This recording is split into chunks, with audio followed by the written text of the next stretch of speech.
우리 인사하겠습니다. 참 잘 오셨습니다. 인사하시겠습니다. 예.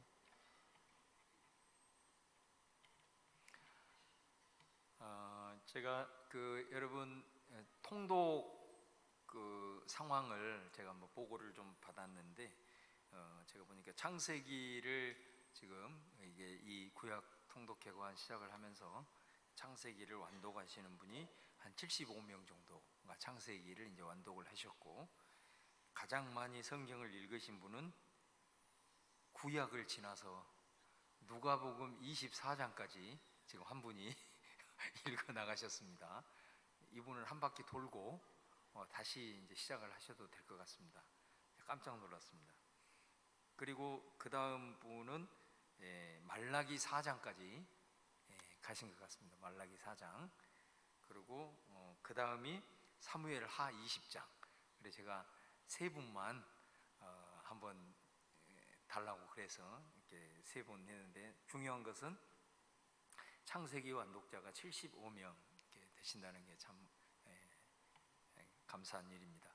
자, 오늘 이제 창세기를 마무리하고 다음 주부터 이제 출애굽기 들어갈 때인데, 열심히 읽으셔서 이제 쭉쭉쭉 지나갑니다. 창세기는 이제 그 자체가 너무 처음이고 또 중요한 부분이 많기 때문에 다뤘지만은, 자, 오늘은 그 창세기 12장에서 50장까지의 내용 중에서 지난번에는 우리가 아브라함과 관련된 말씀들을 같이 좀 나누었습니다. 아브라함의 부르심이 뭐냐, 그리고 아브라함과 하나님과 맺으신 언약의 내용에 대해서.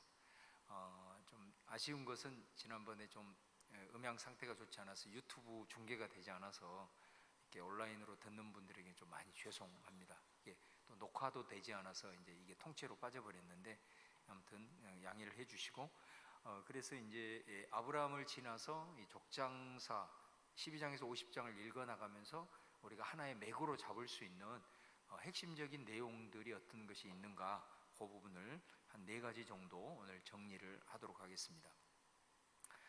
PPT를 좀 띄워주시고요. 첫 번째는 우리가 12장부터 50장을 읽어 나갈 때에 중요한 것 중에 하나가 뭐냐면 약속의 성취가 지연되고 있다라는 부분입니다. 우리가 예를 들면은 하나님께서 아브라함을 부르시잖아요. 이렇게 부르실 때에 뭐라고 부르냐면 내가 너에게 보여줄 땅으로 가라, 그렇게 부르십니다. 창세기 12장에 보면은 보여줄 땅으로 가라. 그리고 7절에 가보시면은, 이제 여기는 안 나와 있지만 7절에 가보시면은 가나안 땅에 이제 들어와요. 그 땅으로 이제 아브라함이 하나님의 인도함을 받아서 가게 됩니다. 그래서 그 세겜에 이르렀을 때 하나님께서 아브라함에게 지금 네가 서 있는 이 땅을 네 자손에게 내가 줄 것이다 라고 약속을 거기서 하십니다. 약속을 하십니다. 하나님께서 약속을 이렇게 하시면 우리가 이제 생각을 했을 때는 그 약속들이 좀 쭉쭉쭉쭉 이렇게 성취가 되면서 이렇게 지나가야 되는데, 이게 하나님께서 분명히 비전으로 보여주시고 또 약속까지 해주셨는데, 이게 성취가 우리가 생각하는 것만큼 계속해서 되어지지 않고 지연되는 현상이 창세기의 특징입니다. 창세기 매우 중요한 이게 주제입니다. 그래서 23장에 가보면은 아브라함의 부인이었던 사라가 죽습니다. 죽는데 그때까지 자기 부인을 묻을 수 있는 땅 한 평이 없는 거예요. 그래가지고 헷 족속에게 막벨라 굴을 구입을 하게 되죠. 그래서 결국은 그 사라가 죽을 때 장사 지내는 땅을 사기 위해서 헷 족속에게 그 땅을 산 것이 어떻게 보면 실제로 아브라함이 자신의 소유권을 주장할 수 있는 최초의 땅이 됩니다. 그러니까 얼마나 오랜 기간이 걸렸는지 모르겠죠. 그리고 결국은 어떻게 됩니까? 그 이후 이제 이삭을 통해서 조금 더 확장이 되죠. 가는 곳곳마다 또 우물을 파면서 이제 확장이 되지만은, 결국은 하나님께서 처음 아브라함을 불러서 지금 이 땅을 너희 후손에게 줄 것이다 라고 했던 이 땅이 완전히 성취가 되고 이 약속이 성취가 된 것은 400년 후 여호수아 시대에 가서 비로소 그 약속이 성취가 되더라는 거죠. 그러니까 이 창세기에서 나타난 그 주제, 하나님이 약속을 했는데 그 약속이 성취되는 것은 지연이 되는 이런 부분들을 보게 돼요. 또 자손도 마찬가지입니다. 하나님이 아브라함을 처음 딱 불렀을 때 하나님이 창세기 12장에 보면은 너로 인해 내가 큰 민족을 이룰 거다. 그 큰 민족을 이룬다는 것은 일단은 그 자손이 많아야 민족이 되는 거지 않습니까? 일개 조그만 족속도 아니고 민족이 되려면 그리고 또 창세기 15장에 가보면 하나님이 약속을 하시죠. 약속을 하셔서 너의 후손이 저 하늘의 별처럼 그 다음에 바닷가의 모래처럼 많게 할 것이다. 하나님께서 또 약속을 이렇게 하시죠. 그런데 실제적으로 아브라함을 통해서 하나님의 그 약속이 이루어질 언약의 자손으로서 이삭이 태어나는 것은 하나님께서 약속하신 지 25년 만에 아들 하나 딸랑 나타나게 되는 것입니다. 그러니까 이게 인간적으로 보면은 이게 참 이해가 잘 안 되는 거죠. 지금 이 정도가 되면은 어느 정도 큰 민족이 되려면 어마어마한 자손이 확장이 돼야 되는데 그 언약의 자손 한 사람 얻기까지 25년이 걸리는 걸 보게 돼요. 그리고 이제 창세기가 마무리가 되면은 출애굽기로 넘어가게 될 때에 야곱이 이제 애굽으로 이주를 하지 않습니까? 지금 가나안 땅 속에는 엄청난 기근이 들어가지고 도저히 거기에서는 살 수가 없는 거죠. 그래서 결국은 이제 요셉이 먼저 가 있고, 그래서 이 야곱이 이주를 하게 되는데 몇 명이 이주를 하게 되냐면 70명이 이주를 하게 돼요. 그러니까 아브라함으로부터 시작을 해서 거의 한 4대가 되어서 하나님께서 그들 자손에게 허락하신 사람이 70명이란 말이죠. 25년 만에 한 명 주고 결국은 70명의 그 가족들을 데리고 이제 애굽으로 들어가게 되는 걸 보게 됩니다. 그런데 그 애굽에서 이제 살다가 우리가 출애굽을 할 때 장정만 60만이다. 그러면 이제 보통 거기에 여인들이나 그 다음에 나이 어린 아이들까지 포함하면 한 200만 명 이렇게 보지 않습니까? 그래서 거기에서 하나의 민족을 이룰 수 있을 만한 큰 민족을 형성을 해서 하나님께서 출애굽을 시키는 것을 볼 수가 있습니다. 그러니까 이 내용을 보면서 우리가 알 수 있는 그 메시지는 더디더라도 하나님께서 약속하신 것은 성취되지 않은 것이 없다. 이게 굉장히 중요한 주제입니다. 약속은 반드시 성취가 된다. 하나님이 하신 약속은 신실하신 우리 하나님께서는 반드시 이루신다라는 것을 보게 되고, 그러면 우리 현실 속에서 하나님의 약속이 성취와 그 다음에 그 성취가 되기까지 지연이 되고 있는 이 현실을 바라보면서 이 부분에 있어서 이제 중요한 것은 바로 믿음의 문제죠. 믿음의 문제. 그러니까 다시 말하면 우리가 하나님께서 우리에게 주신 그 약속을 우리가 붙들고 기도하며 나아가는 이 상황에서 중요한 것은 뭐냐면 하나님을 믿는 그 믿음의 문제가 중요하다는 것입니다. 그러니까 사실 그 약속이 더디 이루어지고 지연이 되었을 때 나중에 우리가 좀 결론적으로 보겠지만 이 하나님의 그 약속의 자손들도 다 넘어지거든요. 약속이 자기네들이 생각하는 기준에 따라서 이루어져야 되는데 그것이 더디다 보니까 거기서 다 넘어져요. 그리고 실수하게 되고. 그러니까 사실은 약속의 성취와 지연 이 문제를 가지고 창세기를 통해서 우리에게 도전하는 메시지는 그런 상황 속에서도 그 하나님의 말씀을 끝까지 붙들 수 있느냐의 문제인 거죠. 이게 믿음 아니겠습니까? 그래서 이 하나님에 대한 그 믿음, 이 부분, 사실은 이 믿음은 어떻게 보면 그것이 지연되는 상황 속에서도 끝까지 그 하나님을 붙들 수 있는 바로 인내라고 할 수가 있겠죠. 그래서 야고보서에도 믿음을 얘기를 할 때 그 약속이 이루어지기까지, 그 말씀이 성취되기까지 흔들림 없이 끝까지 내게 약속하신 하나님을 내가 상황을 넘어서서 끝까지 붙들 수 있느냐, 그 약속이 이루어지기까지 내가 인내할 수 있느냐, 아주 그 믿음의 요소로서 인내를 강조하고 있는 것을 보게 됩니다.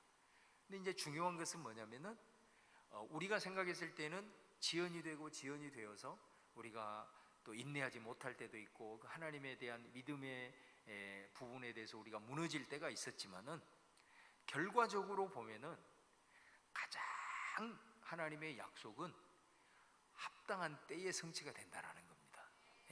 그러니까 이 부분이 우리가 성경을 읽고 이게 하나님의 말씀으로 받는 굉장히 중요한 부분인 거죠. 하나님의 약속이 성경을 읽어 나갈 때에 우리가 우리의 뜻 가운데 우리의 때에는 이루어지지 않았다 하더라도 결과적으로 보니까 하나님께서 가장 합당한 때에 그 약속들이 성취가 되어지는 것을 보면서 우리의 믿음이 흔들리지 아니하고 이 말씀을 통해서 그렇구나, 지금 내가 생각할 때는 이때라고 생각하는데 우리가 그 하나님을 끝까지 믿고 나의 가장 합당한 때에 가장 적절한 때에 반드시 약속하신 것을 이루시겠다라고 하는 그 믿음을 붙들고 우리가 나아갈 수가 있게 되는 겁니다. 오늘도 이 말씀을 들으면서 또 하나님께서 또 여러분이 가지고 있는 기도의 제목 가운데 때로는 말씀으로 또 기도 가운데 감동하심으로 그 약속하신 것들을 붙들고 기도하며 나아갈 때 정말로 그 지연되는 부분으로 인해서 우리가 또 주저앉고 또 하나님 언제입니까 하고 하시는 분들이 많을 텐데, 어찌하든 오늘 이 창세기를 통해서 바로 이 가장 결과적으로 합당한 때에 우리 하나님이 응답하신다는 것을 끝까지 붙드시고 우리 하나님을 향한 믿음으로 인내하는 여러분 되시기를 바라겠습니다.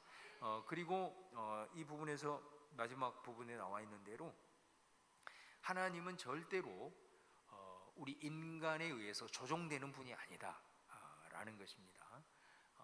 그래서 자칫 잘못하면 우리가 기도 만능주의에 빠질 수가 있는 거죠. 기도하면 응답이 된다. 그러나 그것이 우리의 기도를 통해서 하나님은 반드시 모든 것이 조정이 가능하다 이렇게 생각하는 그런 경향이 있는데, 바로 이 약속의 성취 지연의 문제를 통해서 하나님은 인간에 의해서 조정되는 분이 아니라 오히려 모든 것의 주권은 하나님의 손안에 있다라는 것을 우리가 철저하게 인정하는 것, 바로 이 하나님의 주권을 우리가 철저하리만큼 인정하는 것, 이것이 이제 창세기에 나타나는 아주 중요한 주제다라는 것을 보게 됩니다. 자, 그 다음에 두 번째 창세기에 그 나타나는 중요한 주제 중에 하나가 불임입니다. 불임. 다시 말하면 하나님께서 이제 자손에 대한 약속을 이렇게 이제 주셨잖아요. 주셨는데 아브라함의 아내가 사라가 이삭을 잉태하는 건 아까도 말씀드렸듯이 약속한 지 25년 만에, 그러니까 다시 말하면 아브라함이 75세에 이 자손에 대한 약속을 받고 100세에 이삭 하나를 얻었다라는 거죠. 그러면 그 기간 동안에 사라는 태문이 닫혀버린 거예요. 불임이에요, 불임. 그러니까 25년 만에 아이를 계속해서 못 낳았다라는 것은 이거는 심각한 불임 증세라고 할 수가 있습니다. 리브가도 마찬가지입니다. 자, 이제 이삭이 태어났어요. 그리고 이삭이 40세에 결혼을 합니다. 40세에 결혼을 하고 그 리브가와 만나서 이제 결혼을 하게 되는데, 리브가가 그 쌍둥이의 아들 에서와 야곱을 낳을 때가 이삭이 60세입니다. 그러니까 20년 동안 리브가에게는 태가 닫혀버린 거예요. 불임입니다. 불임. 20년 동안 태가 닫혀버리는 이런 현상이 일어나게 되죠. 또 여러분, 우리가 이 야곱의 아내 중에서 그 레아와 라헬이 있지 않습니까? 그러나 실제로 야곱이 사랑했던 여인은 라헬이었고, 결국은 라헬이 낳은 아들 요셉이 족장이 되는 거예요. 그런데 여러분, 이 라헬이 족장인 요셉을 낳기까지 이 요셉이 야곱의 11번째 아들이잖아요.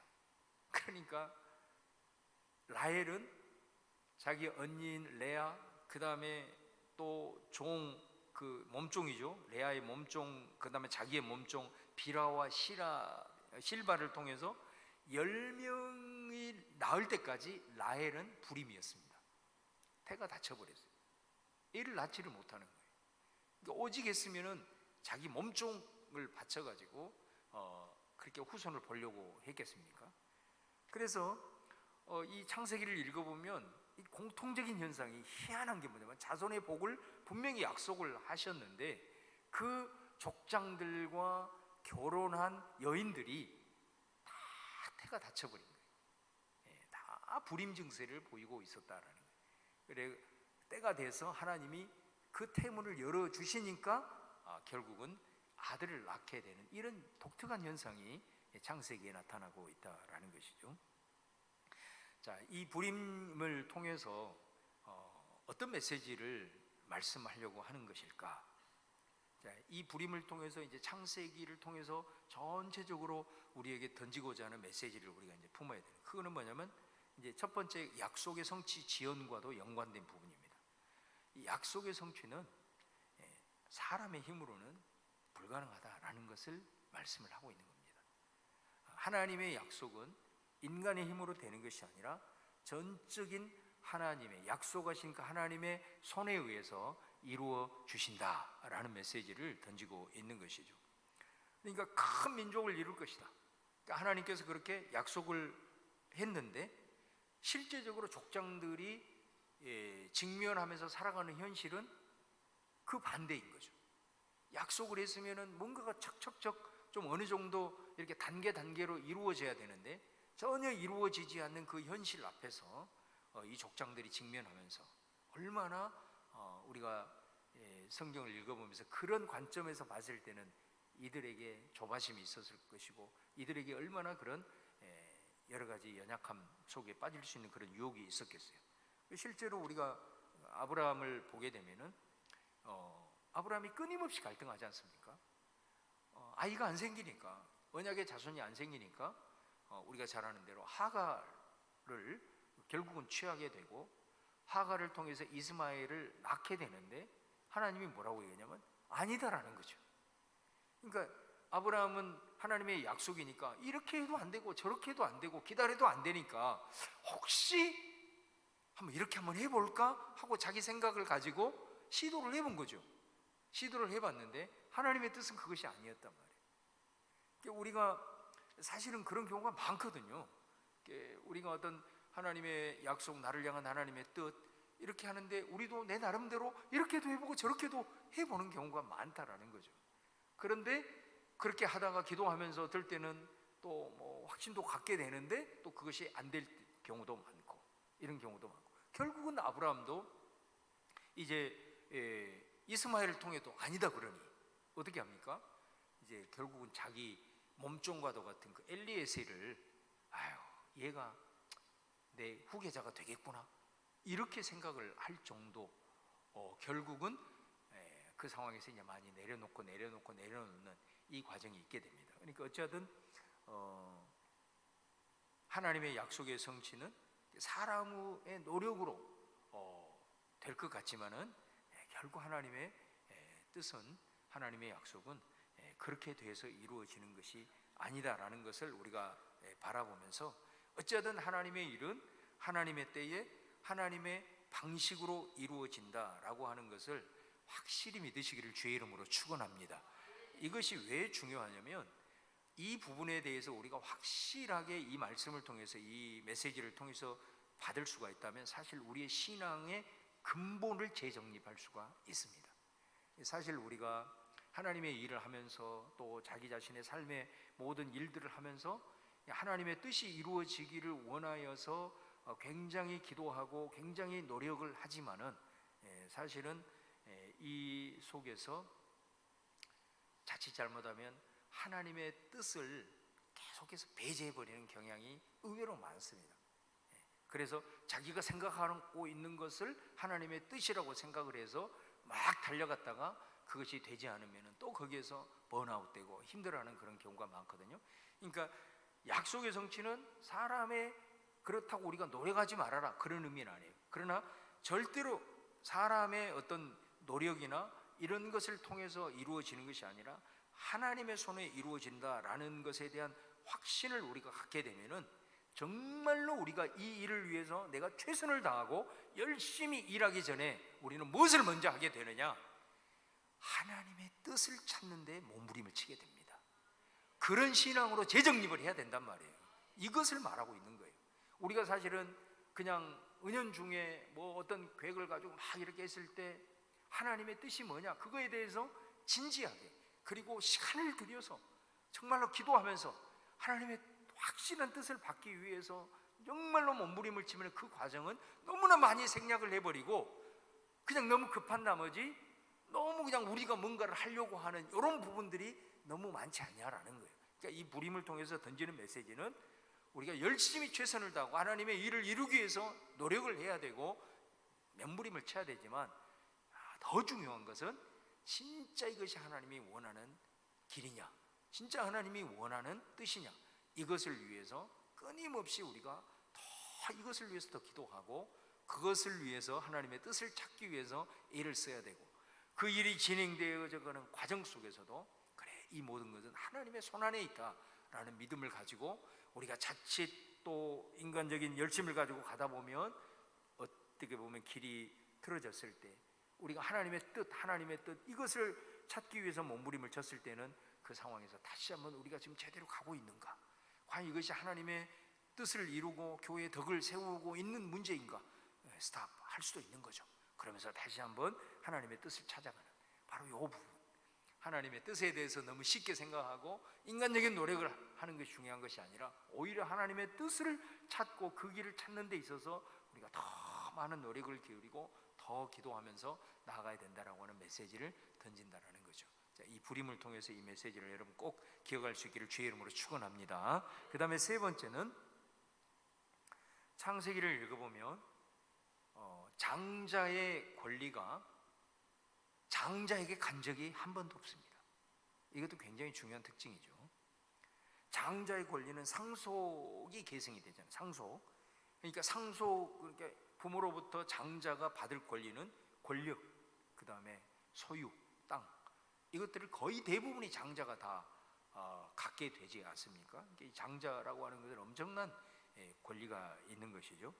자, 그런데 창세기 읽어보면 장자가 아버지를 계승한 적이 없다라는 거예요.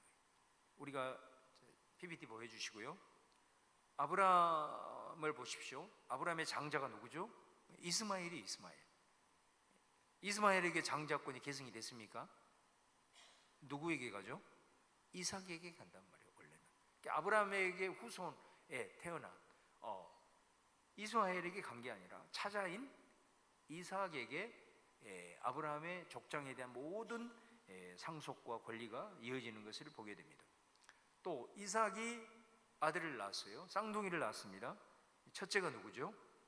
에서죠. 둘째가 누굽니까? 야곱이죠. 장자권이 누구한테 계승이 되죠? 첫째에게 장자권이 계승이 안 되죠. 둘째인 차자 야곱에게 계승이 되는 겁니다. 그 다음에 야곱이 12아들을 낳았습니다. 장자가 누굽니까? 르우벤이죠. 르우벤에게 장자권이 계승이 됐습니까? 안 됐죠. 둘째, 셋째도 안 됩니다. 그리고 족보 계승은 넷째인 유다에게 족보 계승권이 갑니다. 그런데 실제적으로 족장의 계승은 11번째인 요셉에게 가더라는 것이죠. 그러니까 이것도 굉장히 독특한 것 아닙니까? 일반적인 것이 아니란 말이죠. 이게 창세기를 보면은 우리가 일반적으로 생각하고 있는 일반의 법칙이 다 사실 깨지는 거예요. 불임도 깨지고, 불임도 그걸 말하는 거예요. 차자계승도 이게 일반이 아니거든요. 당연히 장자에게 가야 되는 거거든요. 근데 차자에게 계승이 되고 있다라는 것입니다. 그러니까 여러분 이런 것을 읽으면서 어떤 느낌이 드세요? 왜 이렇게 자격이 없는 사람에게 이렇게 계속해서 계승이 되어지나 라고 하는 거예요. 사실은 이런 부분들이 계속해서 창세기에서 이런 여러 가지 주제들을 통해서 공통적으로 강조하는 그 메시지가 뭐냐면 결국은 하나님의 주권입니다. 이게 참 인간의 생각과는 뛰어넘는 그 하나님의 주권, 보통 우리가 생각하는 상식을 훨씬 뛰어넘어 버리는, 그러니까 보통 우리가 생각했을 때 당연히 장자가 계승되어야만에도 불구하고 그들에게 정당한 권리가 있고 정당한 자격이 있음에도 불구하고 창세기에 보면은 하나님의 약속은 정당한 자격이 있다고, 정당한 권리가 있다고, 그들이 마땅히 누릴 수 있는 향유물이 아니다라는 것입니다. 얼마든지 자격이 없는 자, 연약한 자, 부족한 자라도 하나님의 약속의 수혜자가 될 수 있다라고 하는 메시지를 던지고, 할렐루야. 그렇습니다. 하나님의 주권이, 그리고 부족하고 연약한 자라도 얼마든지 하나님의 쓰임받는 일꾼이 될 수 있고 하나님 앞에 귀하게 사용될 수 있는, 성경에는 사실 그런 사례가 너무나도 많습니다. 너무나도 많습니다. 그러니까 여러분, 이런 상황들을, 이런 메시지들을 사실 우리가 어린 자녀에게 이런 말씀들을 듣고 우리가 창세기를 같이 아이들하고 읽어나가면서 차자계승 이 얘기를 하면서 자격 없는 자에게도 하나님이 얼마든지 역사하시고 인도하실 것이다라고 하는 이런 메시지를 우리가 심어줄 수만 있다면, 그가 살아가면서 여러 가지 환경의 제약과 여러 가지 연약함 속에서도 이런 메시지로 가슴을 품을 수 있다면 그 상황에서 포기하지 아니하고 하나님 더 바라보고 하나님의 손에 붙들려서 얼마나 당당하게 걸어감으로써 주님의 뜻을 이룰 수 있을까요? 여러분, 우리 사랑하는 자녀 또 손들에게도 이런 메시지들을 함께 나누면서 그들에게 이런 하나님의 말씀의 능력들을 체험하게 하고 또 그런 하나님의 사람들로 세워지는 그런 축복이 우리 사랑하는 성도들의 가문에 넘칠 수 있기를 주의 이름으로 축원합니다. 차자계승의 문제입니다. 그 다음에 네 번째는 창세기에 어떻게 보면 주제라고 할 수 있는데, 창세기에 보면은 이 하나님 앞에 약속한 언약의 이 족장들이 굉장히 실수가 많다는 겁니다.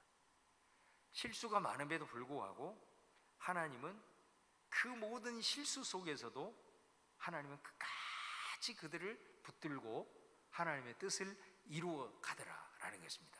그러니까 창세기의 족장사의 이 주제는 한마디로 뭐냐면 인간의 신실하지 못함과 하나님의 신실함, 이게 주제라고 할 수가 있습니다. 그러니까 제가 지난 시간에 말씀드린 대로 이 족장의 출발인 그 아브라함과 하나님과 이 언약을 맺을 때 그 언약이 어떤 언약이라고 그랬죠? 편무계약이라고 그랬잖아요. 편무계약. 다시 말하면 하나님과 이 아브라함 사이에 약속을 했는데 그 약속의 계약식을 할 때에 이 계약의 의무는 아브라함에게는 없는 거예요. 처음 들어본 얘기처럼 얘기를 해버리면 제가 이제 굉장히 당황스럽습니다. 지난 시간에 다 설명을 했죠. 이 편무계약이거든요. 그러니까 이 족장과 하나님과 맺은 창세기에 나타난 계약은 의무가 하나님에게만 있는 거예요. 인간에게는 없어요. 그 15장에 나오는 횃불 언약에 나오는 내용 아니겠습니까? 그러니까 이거를 보면 우리가 뭘 알 수 있냐면 일단 노아 홍수를 거쳐서 바벨탑을 거쳐서 정말 하나님이 인간에 대한, 노아 홍수 때는 하나님이 인간을 만드시는 것을 후회했다, 이런 표현이 나오잖아요. 얼마나 하나님이 실망을 했으면 인간을 창조한 것 자체를 하나님이 후회를 할 정도로, 그러다가 또 기회를 줬는데 바벨탑 사건이 또 나타난 거죠. 그랬을 때 여러분, 하나님이 이제는 한 사람으로부터 다시 시작하잖아요. 그 사람이 바로 아브라함이거든요. 그러니까 인간에 대한 이제 하나님이 어떻게 보면 기대가 없는 거예요. 기대가 없는 거예요. 그럼에도 불구하고 하나님이 아브라함을 세우시고, 자, 아브라함과 약속을 맺으셔서 그 계약이 쌍무 계약이 아니라 너도 이 계약의 의무가 있고 나도 이 계약의 의무가 있다 라고 했을 때는 이거 깨지는 것은 시간 문제라는 거죠. 바로 깨지게 됩니다. 그렇기 때문에 하나님은 처음부터 계약을 인간에게는 기대하지 않아요. 그들에게는 의무를 주지 않아요. 그래서 하나님에게만 의무가 있다. 요 계약을 맺는 거거든요. 그래서 하나님은 인간이 그 이후로 아브라함이 실수하고 이삭이 실수하고 그 족장들이 계속해도 실수해도 어때요? 계약을 깨뜨리지 않으십니다. 그리고 하나님은 끝까지 자기가 한 이 언약에 신실하십니다. 그래서 그 언약을 하나님이 그들이 아무리 실수해도 깨뜨리지 아니하시고 그들을 때로는 단련시키시고 때로는 훈련시키시고 다시 기회를 주셔가지고 언약의 백성으로서 계속해서 이어갈 수 있도록 하나님이 온갖 은혜와 온갖 훈련과 온갖 것을 다 베푸심으로써 그 언약을 이어가게 하시는 것이 바로 이 족장들과의 맺은 언약, 인간들에게는 기대하지 않고 하나님의 오직 그 신실성 하나만으로 이 언약이 유지되게 하시는 것, 바로 이게 창세기의 가장 큰 주제입니다. 그래서 여러분 보시면은 아브라함을 보십시오. 아브라함에도 보면은 여러 실수를 하는 거예요. 그 사라와 사이에서 하나님이 약속하신 후손이 나와야 되는데 아내를 누이라고 속여버리잖아요. 그래요, 안 그래요?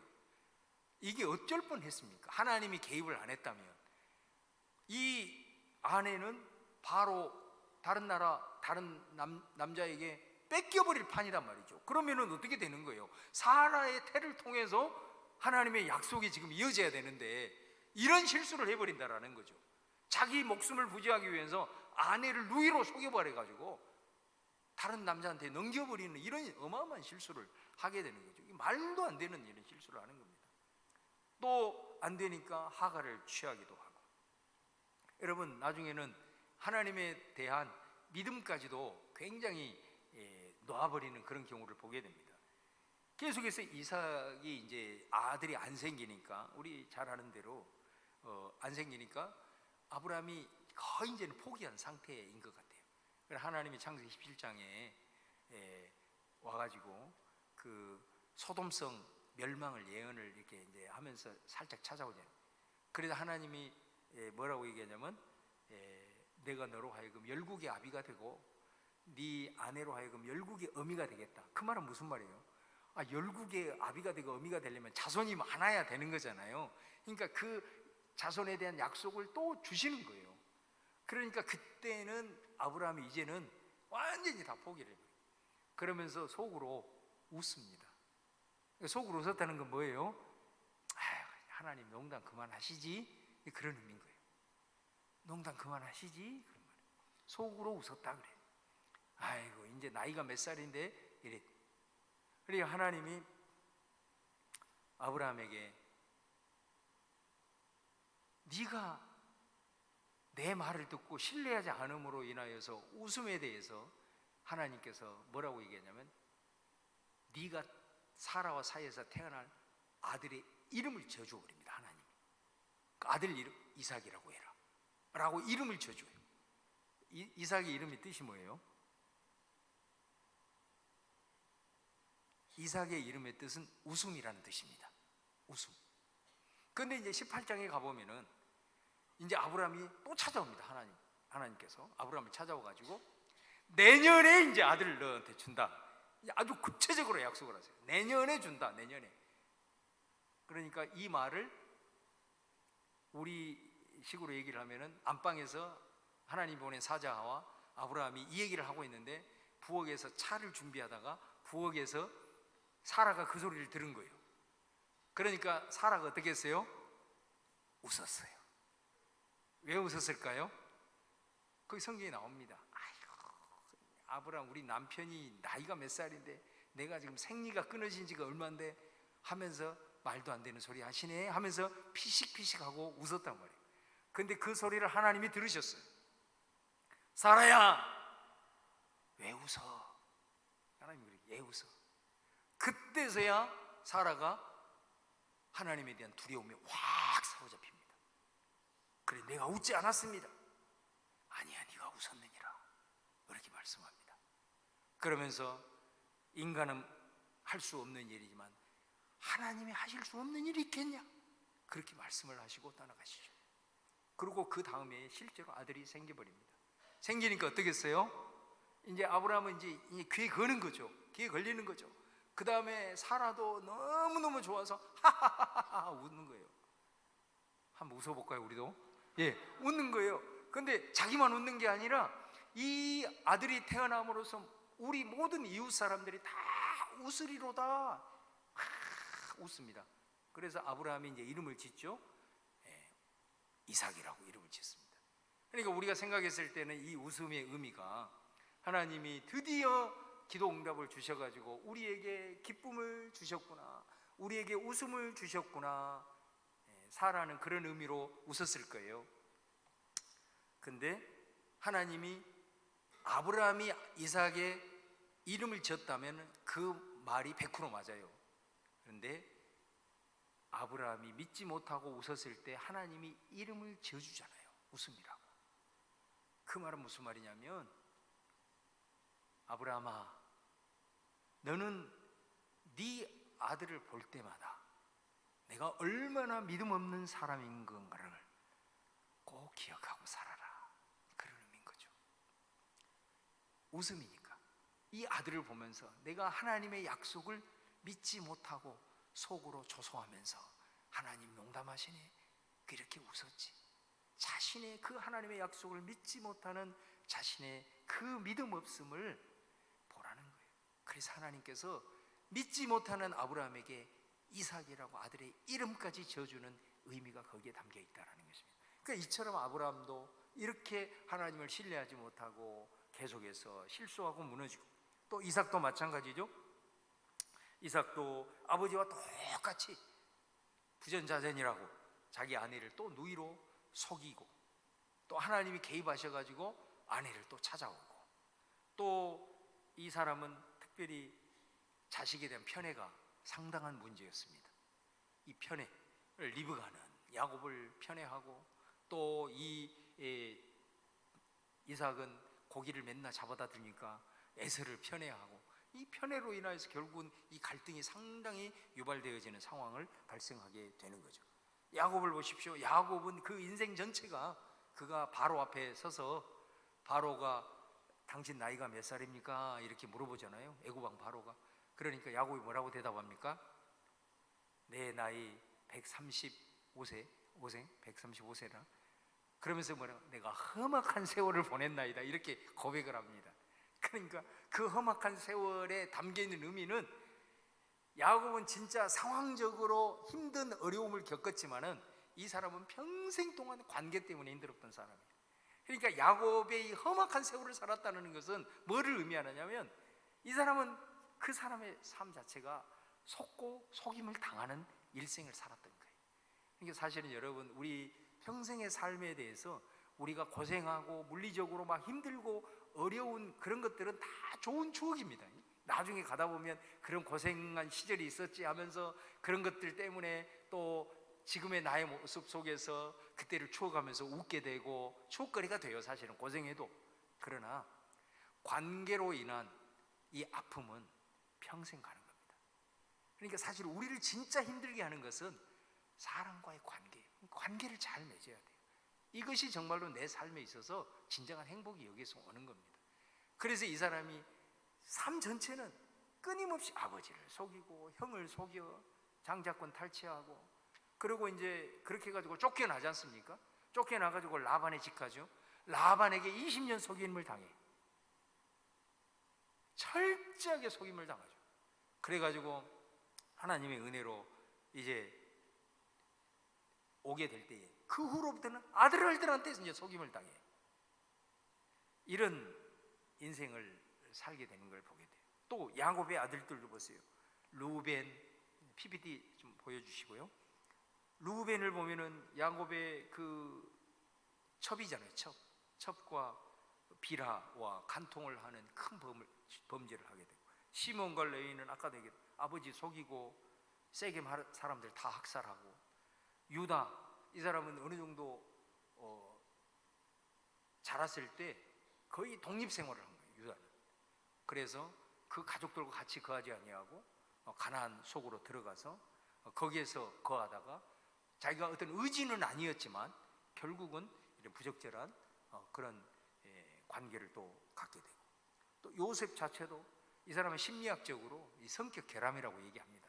아버지와 그 형들 사이에 계속해서 고자질을 감당하고, 또 그것으로 인해 아버지는 또 계속해서 또 아들 채색고지 펴주겠어 또 편애하고, 결국은 이 일로 인해서 형들한테 팔려서 애굽으로 가게 되는 이런 이제 상황을 보게 된다는 거예요. 자, 이걸 보면서 창세기를 보면 족장들이 이런 끊임없는 언약 백성임에도 불구하고 실수하고 실패 속에서도 하나님은 그 언약을 끝까지 지키시는 하나님, 그래서 신실하게 그들을 사랑하고 그들과의 계약을 계속해서 이어가시는, 바로 이것이 창세기 12장에서 50장의 가장 중요한 핵심입니다. 이것이 왜 중요하냐면 바로 이것이 십자가의 언약으로 이어지기 때문에 그런다라는 것입니다. 할렐루야. 예, 십자가의 언약. 그래서 십자가의 언약은 여러분, 우리가 구원을 위해서 우리가 할 수 있는 거 한 것이 없잖아요.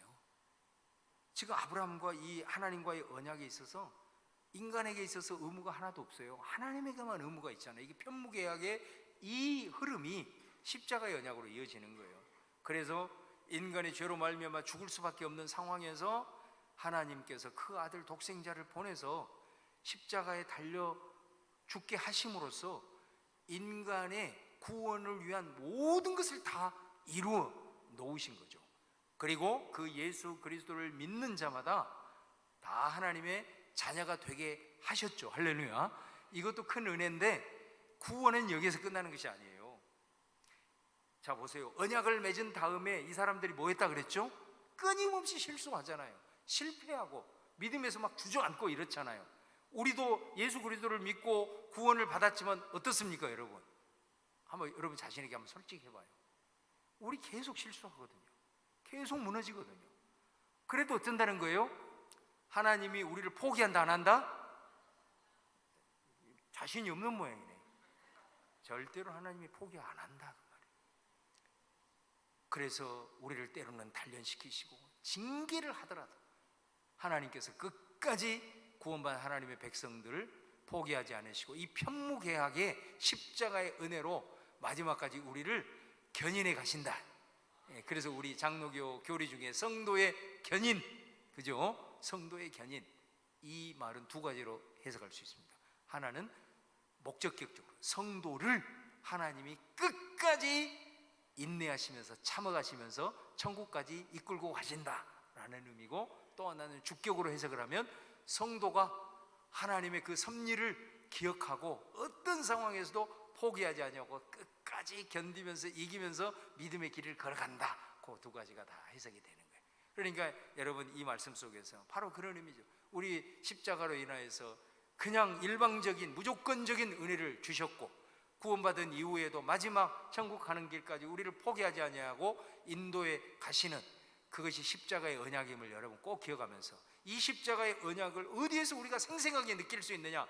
창세기의 족장들과 하나님과의 언약의 내용을 읽어가면서 우리는 이 십자가의 언약이 얼마나 위대한 것이고 얼마나 이게 무제한적인 은혜인 것이고 이게 일방적인 하나님의 은혜인 것인지를 깨닫게 된다는 거예요. 할렐루야. 예, 그런 의미예요. 나중에 우리가 출애굽에 가보면 이제 시내산 언약을 배울 거예요. 시내산 언약은 쌍무계약입니다. 쌍무계약. 거기는 양 당사자간, 이스라엘 백성들과 하나님 사이에 양 당사자 간 의무가 있습니다. 이 의무를 깨뜨리면 이 계약이 파기가 되는 거죠. 그러면 이 시내산 언약은 오늘 우리에게는 또 어떤 의미가 있느냐? 이게 아주 중요한 겁니다. 그래서 언약이 중요한 거예요. 이 두 가지 언약이 우리 신약의 예수 그리스도를 통해서 우리에게 그대로 이어지는 겁니다. 이제 그때 가서 한번 더 보기로 하고, 어찌하든 여러분 이런 의미이고, 자, 마지막으로 이제 하나만 제가 한 3분 정도만 더 말씀드릴게요. 자, 마지막 다섯 번째는 요셉이 창세기에서 차지하는 위치가 굉장히 중요합니다. 이 요셉은 우리가 잘 아는 대로 출애굽기와 연결시키는 중간다리 역할을 하는 거죠. 다시 말하면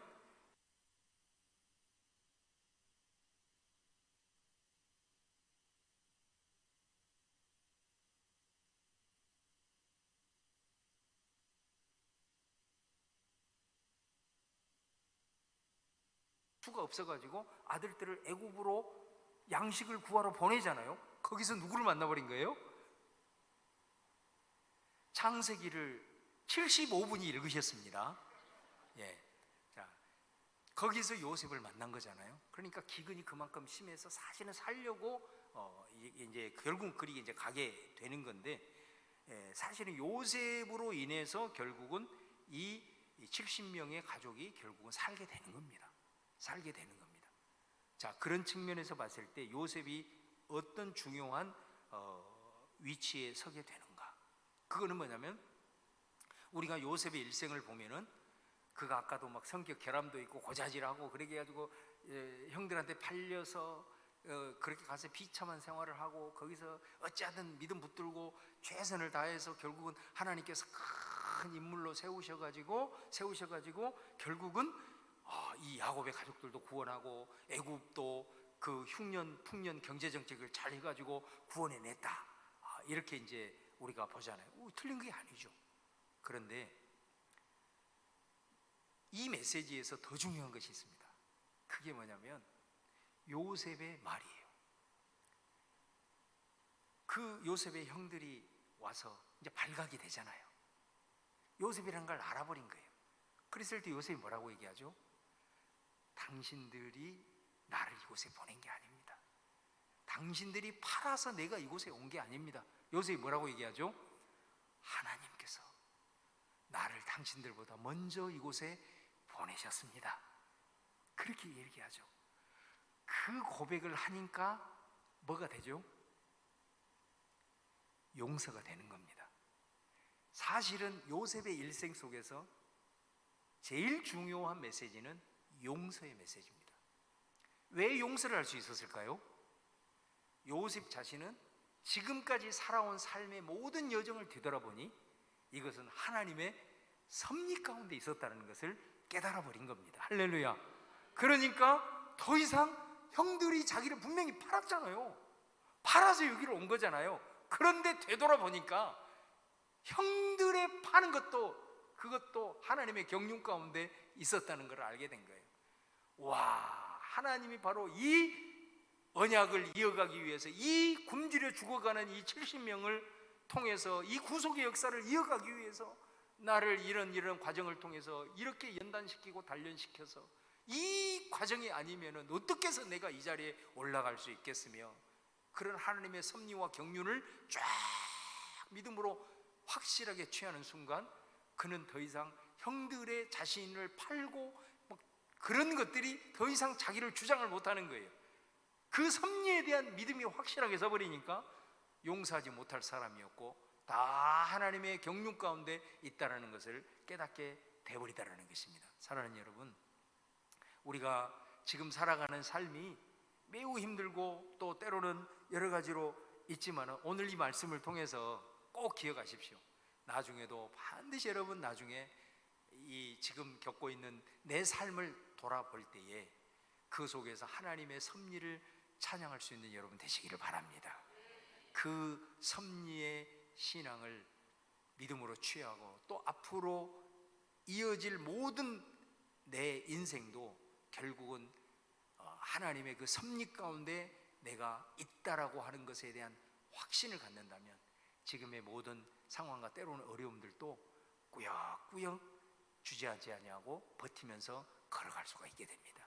그것들이 나중에 요셉처럼 이런 아름다운 고백을 통해서 내 인격도 변화되고 정말 하나님이 기뻐하시는 하나님의 귀한 사람으로 세워져서 오늘 마지막 이 고백처럼 한 사람의 삶은 그 한 사람으로 끝나는 것이 아니라 그 한 사람을 통해 공동체와 집단 그리고 국가까지 큰 영향을 미침을 알 수 있다.